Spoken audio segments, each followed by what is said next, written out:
जून की दोपहर की गर्मी में रसोई में शमिता पसीना पोंछती हुई गैस पर आखिरी रोटी सेक रही है। दाल, चावल, सब्जी और रायता पहले ही बन चुका है। वो गर्मी में भी फुर्ती से काम कर रही है। तभी उसकी देवरानी छवि अपने कमरे से वहां आती है। उसके चेहरे पर नींद और उबासी है। ओह, अरे जेठानी जी, आपने खाना बना भी लिया? रोटी पलटते हुए। हाँ, मैं आलसी नहीं हूँ। जब तक घर का सारा काम पूरा न कर लूँ तब तक मुझे चैन नहीं आता। सॉरी जेठानी जी, वो मैं नाश्ता करके कमरे में गई थी ना, तो इतनी गर्मी में एसी की ठंडी हवा में गहरी नींद लग गई थी। शमिता आखिरी रोटी सेक कर सिंक में हाथ धोती हुई। चलो ठीक है, अब नींद खुल गई है तो जल्दी से खाना डाइनिंग हॉल तक ले चलो। सब लोग भूखे हैं और खाने का इंतजार कर रहे हैं। छवि रायते का कटोरा उठाती है। अरे वाह, रायता! गर्मी में ठंडा ठंडा रायता मुझे बहुत पसंद है। आज तो सारा रायता मैं ही पी जाऊंगी। सोचती हुई छवि रायता लेकर डाइनिंग हॉल में पहुंचती है, जहां इस कूलर की ठंडी हवा में रमेश, कल्पना और विभा बैठे हुए हैं। छवि जब तक सबको रायता परोसती तब तक उसकी जेठानी सब लोगों को अपना बनाया दाल, चावल, सब्जी और रोटी परोस चुकी थी। सब जल्दी जल्दी खाना खाने लगते हैं, लेकिन सबको रायता पसंद आ रहा था। अरे वाह बहू, गर्मी में खाने के साथ ठंडा ठंडा रायता मिल जाए तो मजा ही आ जाता है। हाँ हाँ पापा जी, इसलिए ही तो मैंने रायता बनाया है। अरे पूरा रायता आप अकेले ही खा लोगे क्या? दूसरों के लिए नहीं बचाओगे? अरे खाने तो ना मम्मी जी, हम लोग नहीं खाएंगे तो भी चल जाएगा। देखा, हमारी बड़ी बहू हमारा कितना ख्याल रखती है। देखते ही देखते वो पांचों सारा रायता चट कर जाते हैं। अरे सारा रायता तो यही खा गए, अब मैं क्या खाऊंगी? कोई बात नहीं, अभी खाना खाकर अपने कमरे में जाऊंगी तो अच्छी नींद आ जाएगी मुझे, फिर रायते का ख्याल ही नहीं रहेगा। खाना खाकर रमेश अपने हॉल में जाकर सोफे पर लेट जाते हैं और कल्पना उन्हीं के पास बैठ जाती है। फिर दोनों देवरानी जेठानी साथ में बैठकर खाना खाकर झूठे बर्तन किचन में ले जाती हैं। बर्तन साफ करके दोनों देवरानी जेठानी अपने अपने कमरे में पहुंच जाती हैं। छवि अपने कमरे का एसी चालू करती है और लाइट ऑफ करके बिस्तर पर पड़ते ही सो जाती है। कुछ देर बाद तेज गर्मी से उसकी नींद खुल जाती है। अरे एसी किसने बंद कर दिया? कहीं लाइट तो नहीं चली गई? तभी शमिता लाइट ऑन करती है, बल्ब का उजाला देखकर। अरे लाइट तो है, तो फिर एसी कैसे बंद हो गया? तभी उसके सास ससुर रमेश और कल्पना कमरे में आते हैं। कल्पना पंखे का बटन दबाती है और बहू, एसी हमने बंद किया है। क्यों? बहू, तुम अपने मायके से एसी तो लेकर आ गई, लेकिन बिजली का बिल कौन भरेगा? हमारे पास इतनी कमाई नहीं है कि तुम्हारा एसी का बिल भरे। अरे पापा जी, मैं मायके से एसी इसलिए ही लाई थी ताकि मैं गर्मी में ठंडी ठंडी हवा ले सकूं, ना कि ऐसी बातें सुनूं। बहू, जब एसी लाई थी तो बिजली का भी इंतजाम करना था, और तुम्हें इतनी गर्मी लगती है तो हॉल में हम लोगों के साथ कूलर में बैठो। इतना कहकर रमेश और कल्पना कमरे से चले जाते हैं। छवि गुस्से में उन्हें देखती रहती है। शाम को जब शोभित ऑफिस से थका हुआ कमरे में आता है तब पसीने से भीगी हुई छवि गुस्से में उस पर फट पड़ती है। देखो, शादी से पहले तो तुम्हारे घर वालों ने बड़ी बड़ी बातें की थी कि हमें बड़ा घर लेना है, बड़े घर में शिफ्ट हो जाएंगे, लेकिन जब से मैं आई हूँ तब से कोई चर्चा ही नहीं हो रही, और आज मेरे कमरे का एसी भी बंद कर दिया। देखो, घर लेना तो है पर ढंग का और बजट में मिल जाए, और तुम जानती तो हो एसी का बिल कितना ज्यादा आता है। तो क्या मैं अपने साथ लाया एसी भी नहीं चला सकती? देखो, तुम्हें समझना होगा, भाभी भी तो इतने सालों से एडजस्ट कर रही हैं। कुछ दिन एडजस्ट कर लो, फिर जितने चाहे उतने एसी लगवा लेना। शोभित छवि को समझाकर उसका गुस्सा शांत करता है, फिर लोअर और टी शर्ट पहनकर वहां से चला जाता है। कुछ देर बाद छवि रसोई में जाती है, लेकिन उसके पहुंचने से पहले उसकी जेठानियां रोटियां सेक चुकी थी और सिंक में हाथ धो रही थी। जेठानी जी, आप सब्जी नहीं बनाओगी? नहीं, आज पूरा परिवार दही रोटी खाएगा। गर्मी में मेरे ससुराल में एक बात अच्छी है कि मेरी जेठानी ठंडा ठंडा खाना बनाती है, नहीं तो मैं एसी के भरोसे रहकर गर्मी में उबला हुआ अंडा बन जाती। दोनों देवरानी जेठानी दही और रोटी हॉल में लेकर पहुंचती हैं और पूरे परिवार को सर्व करती हैं, और खुद भी उन सभी के साथ बैठकर दही रोटी खाती हैं। पूरा परिवार खाना खाकर छत पर पहुंच जाता है। शमिता अपने सास ससुर के सोने के लिए वहां बिछौना बिछाती है, और जैसे ही कल्पना और रमेश बिछौने पर बैठते हैं छवि उनके पास जाती है और पापा जी, आपसे एक बात करनी थी। हाँ बहू, बोलो ना। शादी से पहले आपने कहा था कि मैं जो करना चाहूँ, पढ़ाई आगे करना चाहूँ या जॉब करना चाहूँ तो आप करने दोगे, तो क्या मैं आगे की पढ़ाई कर सकती हूँ? देखो बहू, घर में इतना सारा काम हो जाता है, तुम जॉब करोगे तो घर कौन संभालेगा? हाँ हाँ देवरानी जी, एक तो इस घर में काम करने वाले हम दोनों ही हैं। अगर तुम भी पढ़ाई करोगी तो फिर सारा बोझ मुझ पर आ जाएगा। पहले ही इतना सारा काम रहता है घर में। ठीक है, तो मैं घर में रहकर ही आगे की पढ़ाई कर लूंगी। नहीं नहीं, पढ़ाई में बहुत खर्चा लगेगा। अब तुम घर संभालो, आगे पढ़ने की कोई जरूरत नहीं है। छवि अपने पति की ओर देखती है जो वहीं खड़ा है, लेकिन कुछ नहीं बोलता। फिर गुस्से में अपने कमरे में चली जाती है। कुछ देर बाद जब वो अपने कमरे में पहुंचता है तो गुस्से में पलंग पर बैठी छवि के पास जाकर उसके कंधे पर हाथ रखने की कोशिश करती है, लेकिन छवि उसका हाथ झटक देती है। तुमने मुझे धोखा दिया है। शादी से पहले तो बड़ी बड़ी बातें की थी कि तुम्हें आगे की पढ़ाई कराना है तो आगे की पढ़ाई कर लेना, जॉब करना है तो जॉब कर लेना, मैं तुम्हारे साथ हूँ। लेकिन तुम्हारे पापा जब मना कर रहे थे तो तुम्हारी जुबान नहीं खुली। क्या करूं? मैं तुम्हें पढ़ाना तो चाहता हूं, लेकिन मम्मी पापा के खिलाफ नहीं जा सकता। और अपनी जेठानी को देखो ना, घर परिवार संभाल कर कितना खुश है। हाँ, वो खुश तो होंगे ही ना। तुम लोगों ने उन्हें नौकरानी जो बना कर रखा हुआ है। अरे क्या बक रही हो तुम? तुमसे कुछ बात करना ही बेकार है। छवि गुस्से में करवट लेकर सो जाती है। शोभित हताश होकर वहीं खड़ा रहता है। छवि कुछ दिनों पहले ही इस घर में बहू बनकर आई है, इसलिए उसे इस घर के हालात समझने में वक्त लगेगा। धीरे धीरे वो समझ जाती है कि उसकी जेठानी पूरे घर की जिम्मेदारी बिना किसी शिकायत के संभालती है। एक दोपहर जब शमिता बाथरूम में पसीने में बैठी हाथ से कपड़े रगड़ रही थी, तभी छवि दूर से उसे देखती है। इतने सारे कपड़े एक दिन भी कम नहीं होते हैं। तभी विघ्नेश उसके पास आता है और अरे शमिता, तुम यहाँ हो? मेरा सफेद शर्ट जल्दी से प्रेस कर दो, मुझे मीटिंग के लिए निकलना है। ठीक है, तुम चलो, मैं आती हूँ। हाँ जल्दी आना प्लीज। विघ्नेश चला जाता है। थोड़ी देर बाद उसका छोटा देवर विजय गंदे जीन्स और टी शर्ट लेके आता है। भाभी जी, मेरी ये जीन्स और शर्ट भी धो देना, रात में पार्टी के लिए चाहिए। ठीक है देवर जी। शमिता कपड़े धोना शुरू करती ही है, तभी ससुर रमेश आते हैं। अरे बहू, मेरी घड़ी कहीं नहीं मिल रही है, चलकर ढूंढ दो ना। जी पापा जी, मैं देखती हूँ। शमिता कपड़ों की ओर देखती है, फिर उठकर अपने ससुर के साथ उनके कमरे में घड़ी ढूंढने चली जाती है। दूर खड़ी देवरानी ये सब देखती है। उसी दिन शमिता कपड़े धोकर और छोटे मोटे काम करके जैसे ही हॉल में रखे सोफे पर कूलर चालू करके बैठती है, उसकी सास कल्पना उसके पास आती है और बहू, तुम्हें पता है ना, आज तुम्हारी बुआ सास आ रही हैं। उनके चाय नाश्ते का इंतजाम ठीक से कर देना। और हाँ, उनको वो खसखस शरबत बहुत पसंद है तो जरूर बनाना। जी मम्मी जी, मैं अभी सब कर देती हूँ, पहले बाल बांध लूं। शमिता वहां से उठकर अपने कमरे में चली जाती है और आईने के सामने खड़ी होकर जैसे ही बाल सुलझाकर चोटी गूंथ रही होती है, उसकी नंद विभा अपने उलझे हुए बाल लिए उसके पास भागी आती है। और विभा, भाभी भाभी देखो ना, मेरे बाल उलझ रहे हैं, जल्दी से मेरे बाल सुलझा कर चोटी कर दो ना। ठीक है, अभी करती हूँ। शमिता अपने बाल छोड़कर अपनी नंद के बाल संभालने लगती है और उसके बाल संभालने के बाद अपनी चोटी बनाती है। फिर किचन में पहुंचकर फटाफट इमली की चटनी और समोसे बनाने के बाद खसखस का शरबत बनाने लगती है। तभी उसकी देवरानी वहां आती है। अरे जेठानी जी, ये क्या बना रही हो? शरबत बना रही हूँ, आज बुआ जी आने वाली है ना, गर्मी बहुत है तो गर्मी में उन्हें ये शरबत बहुत पसंद है।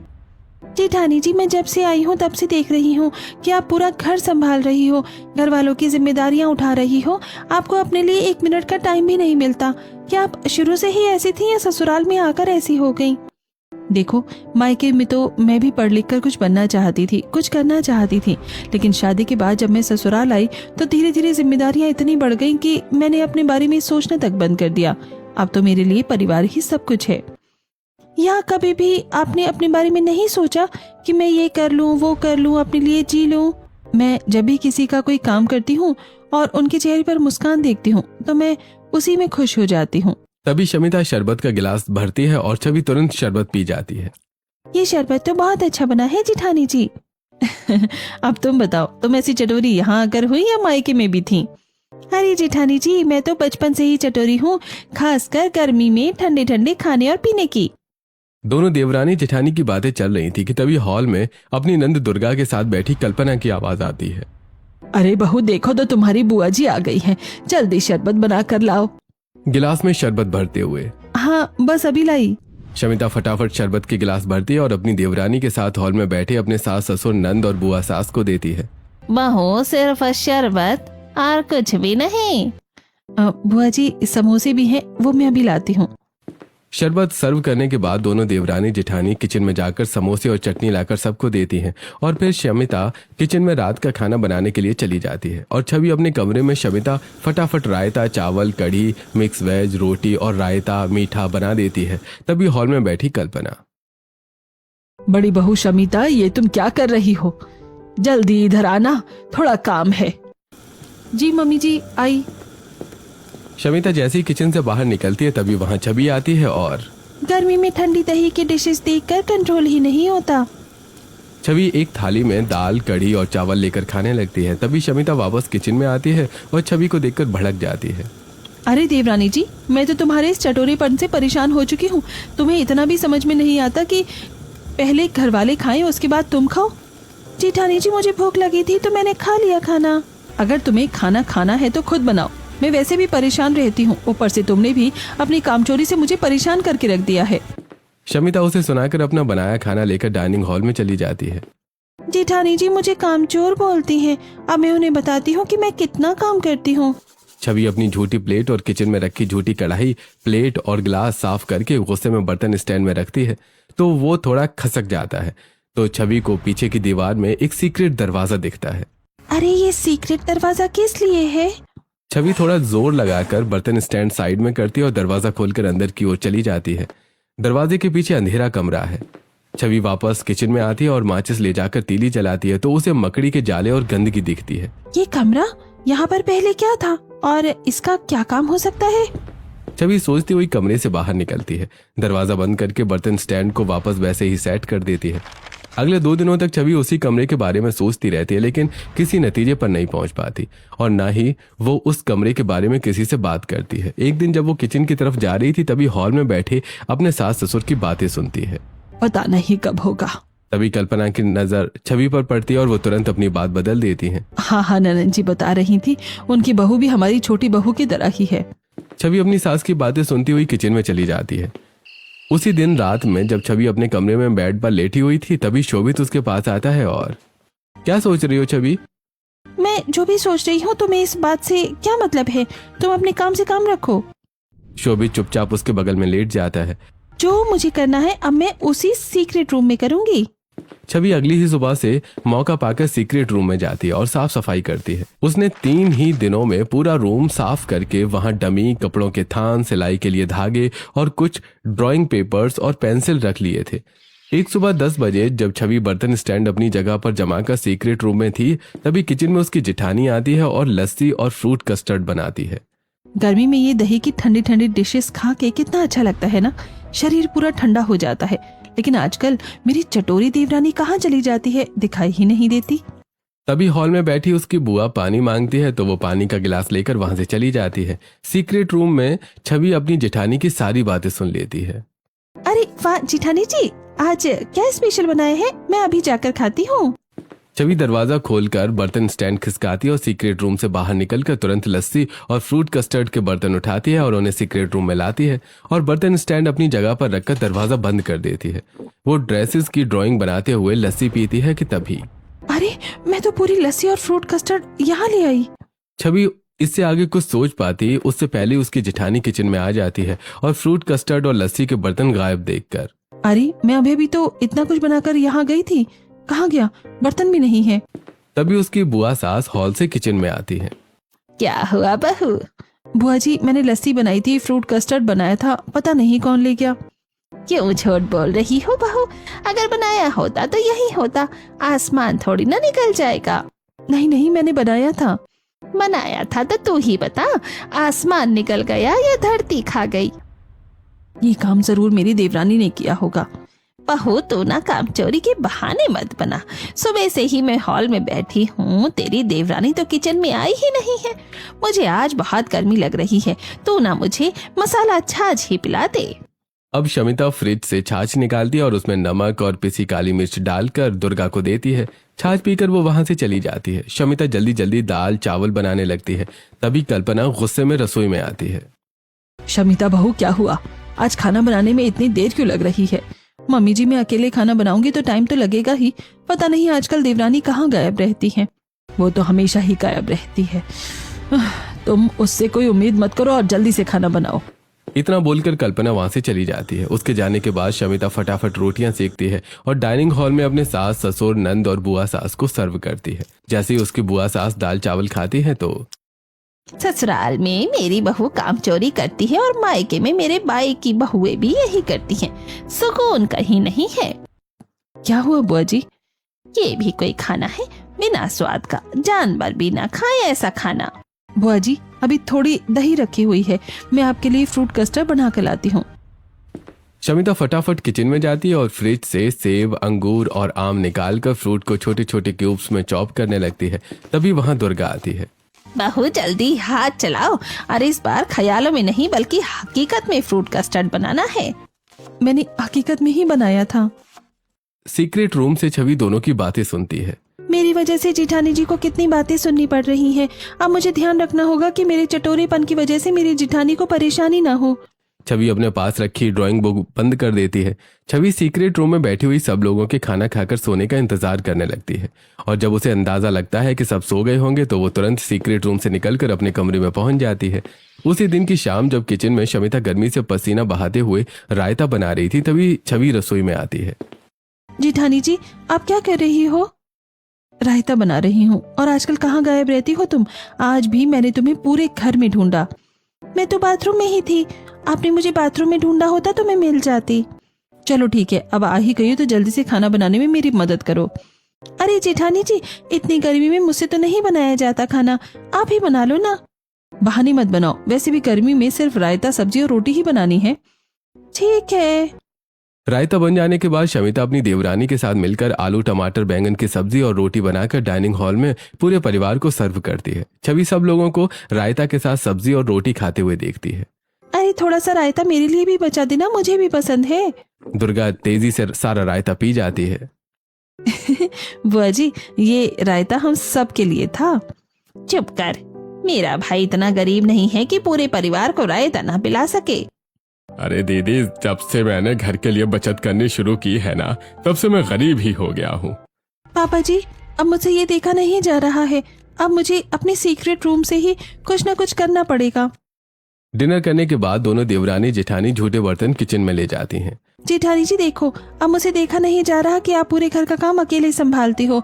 अब मैं भी तुम्हारी कुछ न कुछ मदद जरूर करूंगी। बर्तन सिंक में रखकर। अच्छा देवरानी जी, तुम पूरा दिन घर से गायब रहती हो, तुम्हारा पता ही नहीं रहता कुछ। तुम मेरी मदद क्या ही करवाओगी? आप चिंता मत करो, मैं सब कर लूंगी। शमिता हैरानी से छवि को देखती है, फिर अपने कमरे में चली जाती है। अगले दिन सुबह छवि रसोई में आकर चाय बनाकर हॉल में सब लोगों को देती है और बर्तन धोने के बहाने रसोई में आकर अपने सीक्रेट रूम में आकर अपनी ड्राइंग बनाने लगती है। और जैसे ही 11 बजते हैं तो अब मेरा सीक्रेट रूम बनेगा मेरी सीक्रेट रसोई। छवि जल्दी से अपना फोन निकालती है और ऑनलाइन फूड ऑर्डर करती है। कुछ देर बाद एक फूड डिलीवरी वाला आता है। छवि घर के बाकी लोगों से नजर छुपाकर बाहर जाती है, पार्सल लेती है और तेजी से रसोई में वापस आ जाती है। छवि पैकेट से रोटी, जीरा राइस, दाल, दही और मिक्स वेज निकालकर अलग अलग बर्तनों में रखकर खाली पैकेट्स डस्टबिन में फेंकती ही है कि तभी उसकी जेठानी वहां पहुंच जाती है। अरे जेठानी जी, आप यहाँ क्या कर रही हो? जाओ जाओ, डाइनिंग हॉल में जाओ, सब लोगों के लिए थाली लगाओ। अरे लेकिन खाना कहाँ है? आप खाने की चिंता मत करो, खाना बन चुका है, मैं अभी लेकर आती हूँ। शमिता डाइनिंग हॉल में चली जाती है। कुछ देर बाद छवि ऑर्डर किया हुआ खाना लेकर डाइनिंग हॉल में पहुंचती है और वहां बैठे सब लोगों को परोसती है। सभी लोग खाना शुरू करते हैं। अरे वाह, आज खाने में कुछ अलग स्वाद आ रहा है। ऐसा लग रहा है जैसे खाना होटल का हो। हाँ, बहुत स्वादिष्ट है। स्वाद तो होगा ही खाना आज का, जो मैंने ही बनाया है। मसाले पीसकर अभी तक मेरे हाथ चल रहे हैं। तुम इतना अच्छा खाना बना लेती हो, मुझे तो पता ही नहीं था। अब से खाना तुम ही बनाओगी। मैं रोज रोज ऐसा नहीं कर सकती हूँ, बस कभी कभी जेठानी जी की मदद करवा सकती हूँ। खाना खाने के बाद सब अपने अपने कमरे में चले जाते हैं। एक रविवार की दोपहर शमिता गर्मी से बचने के लिए ढेर सारा आम पन्ना बनाती है और उसे फ्रिज में रख देती है। तभी विघ्नेश अपने कमरे से आवाज लगाता है। अरे शमिता, एक गिलास पानी ला दो। शमिता पानी लेकर विघ्नेश के कमरे में जाती है। शमिता के जाते ही छवि किचन में आती है और ठंडा पानी निकालने के लिए जैसे ही फ्रिज खोलती है आम पन्ना को देखकर। अरे वाह, आम पन्ना, आज तो मजा ही आ जाएगा। छवि फ्रिज से आम पन्ना निकालकर पी जाती है। अरे मैंने ये क्या कर दिया? जेठानी जी को पता चलेगा तो उनका आम पन्ना गायब है, तो वो बहुत परेशान हो जाएंगी। अब मैं क्या करूं? आइडिया, ऑनलाइन ऑर्डर करके फ्रिज में रख देती हूँ। छवि जल्दी से गुप्त रसोई में जाती है और ऑनलाइन आम पन्ना ऑर्डर कर देती है और पेपर्स में डिजाइन बनाने लगती है। फिर जैसे ही ऑर्डर आने वाला होता है, शमिता रसोई में वापस आ जाती है। आज तो बहुत गर्मी है। अरे आम पन्ना अभी तक नहीं आया। जेठानी जी रसोई में आ गई हैं। अब मैं क्या करूं? कैसे मैं आम पन्ना डिलीवरी वाले से लेकर रसोई में रखूं? अब तो मैं बुरी तरह फंस गई हूं। अब मैं इस सिचुएशन से कैसे बाहर निकलूं? तभी हॉल से तेज आवाजें आती हैं। विभा गुस्से में अपनी माँ कल्पना और पिता रमेश पर चिल्ला रही है। मम्मी पापा, मैं जब भी आपसे आगे पढ़ने की बात बोलती हूँ, आप एक ही बात बोलते हो कि पैसे नहीं हैं, पैसे ही नहीं हैं। अगर आप लोगों को मुझे आगे पढ़ाना ही नहीं था तो मुझे स्कूल क्यों भेजा था? तुझे जो करना है उसके लिए काफी पैसे मिलेंगे। दोनों की बातें सुनकर शमिता रसोई से भागकर हॉल में